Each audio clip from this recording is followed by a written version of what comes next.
I don't know video editing. How do I do it? Let's do it fast with Davinci Resolve. Let's get started with going into the edit view. You can see on the bottom of Davinci, there's a bunch of little buttons. Hit edit, and you're gonna have a bunch of folders in here if you have an existing project. If not, I made a folder called streams, and I'm gonna make a new folder. Folders in Davinci are called bin. And we're gonna date it, okay? So this is for the 16th. We're gonna go in here, right click and make a new bin, and I'm gonna call it out. That's where I finish all of my timeline clips. At this point, we can go into Explorer and drag drop a video into the root folder of whatever the date is that we made. And then in out, we can create a new timeline, and we don't need to name it just yet. We can call it just timeline 64. Now we're gonna go into the trim mode, or cut mode, I'm sorry, on the bottom. Take the cut mode, go up one directory and double click the video. If you have any issues with it not selecting it, press Q, and that's going to cycle up here on the top between timeline view and source view. Normally you'd go through here. You can use JKL to navigate, I and O to do clips. And because I have some pre-cut sections, I'm going to go ahead and jump to them. If you double click the time code and paste, then press I, you can see it starts the selection. Then if we go to the ending, press O, that'll create a clip. As you can see here, it's all selected. So I and O. If you hold shift, you go to the beginning. If you hold shift I, shift O. Now if you press alt B, you can create something called like y'all. This is a sub clip. You can see it's in the folder root. And what we're gonna go ahead and do is go back to trim edit mode. We're gonna go to out. We're gonna make sure timeline 64 is selected, which it is. I'm gonna go ahead and close the other timelines. And we're gonna go ahead and drag drop the y'all video footage into the directory. And what you wanna do is keep an eye on like those gaps. So like if you hold Alt and scroll up, you can kind of cut this. We're gonna hit Control B to remove the clip. Then we're gonna come over here. We're gonna hit Control B again. We're gonna scroll over to here. Control B, delete this. And then we're gonna take out some of these gaps where there's nothing happening. And we're just gonna end it there. It's a demo. Let's say though that like we don't like the footage and how it jumps. We'll keep it that way. So if you select the footage and hit Control T, this will create transitions. So like when this, see like it fades in and out the two clips. If you select the beginning, you can hit backspace to delete those parts without deleting anything else. And now we have two trims, two transitions between the two parts. Okay, so now we want to make subtitles. The easiest way to do that is to go to Workspace, Scripts, Auto Subs. This app is free. You can get it online. I will give a tutorial on that later. So you hit start. This is going to create the audio clip. And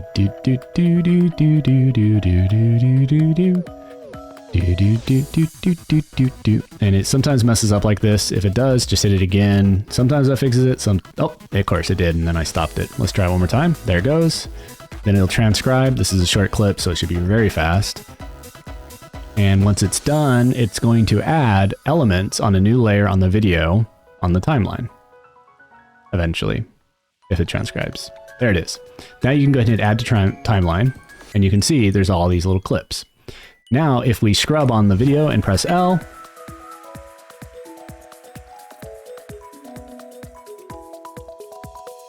that part is a little cut, so we can just drag the edges here to kind of, reorder.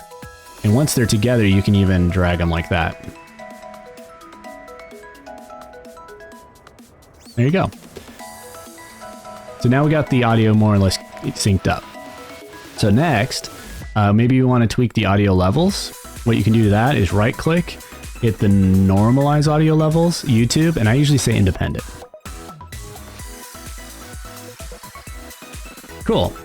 So now that we got all that set up, we can go ahead and go to out, rename this to y'all, right? So that we have a history of it. Go to deliver, and let's go ahead and export the video. We're going to go to YouTube. We're going to call it y'all. We're going to change the directory to wherever you put your stuff. which in my case, I have Litstream, bunch of them. I have an out folder, and we're just going to call it y'all. Cool. Make sure the vertical resolution is set if it is for a short. Add to queue, render, the video is out. Cool. Now we can go over to YouTube and all the other platforms. In my case, I will jump to, well, where is my profiles? There it is. All right, we're going to go over to TikTok. We're going to go ahead and add new content by hitting upload, select video, find y'all, and set it to the directory. Why is my voice dying? Y'all. All right, we're going to schedule it. We're going to hit a time. We're going to do today. Actually, we're going to just do it right now. I think it's a good time. And we're going to go ahead and hit make copyright check. We can edit the cover later and hit post. Post now. Go over to content.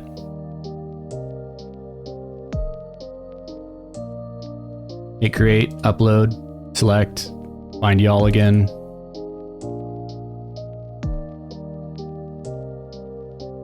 You should actually generate descriptions and titles, but I'm being lazy. Next, next, next. This is where you would schedule it if you want it to be. In my case, I'm going to immediately go publish. Some other platforms I use is Meta. I also use X, and I also use Snapchat. So if we go to Meta, I use the Meta Business Suite. You can go to Create Reel. You can add video. Go to y'all. Optionally, you can put a text. Call it y'all. Once it's done uploading, next, share. Next is X, post, y'all. And lastly is Snapchat. And with that, we're done. You learned something. If you want to learn more, feel free to subscribe. We're going to be doing a bunch of various tutorials like this, and I will be breaking it down a little bit more in detail so that I can handhold you and make sure that you are cohesive and productive. This was more of just an overview, quick, dirty, help you kind of get started. So I hope you had fun. And if you didn't, that's okay. Thank you for your time. Bye.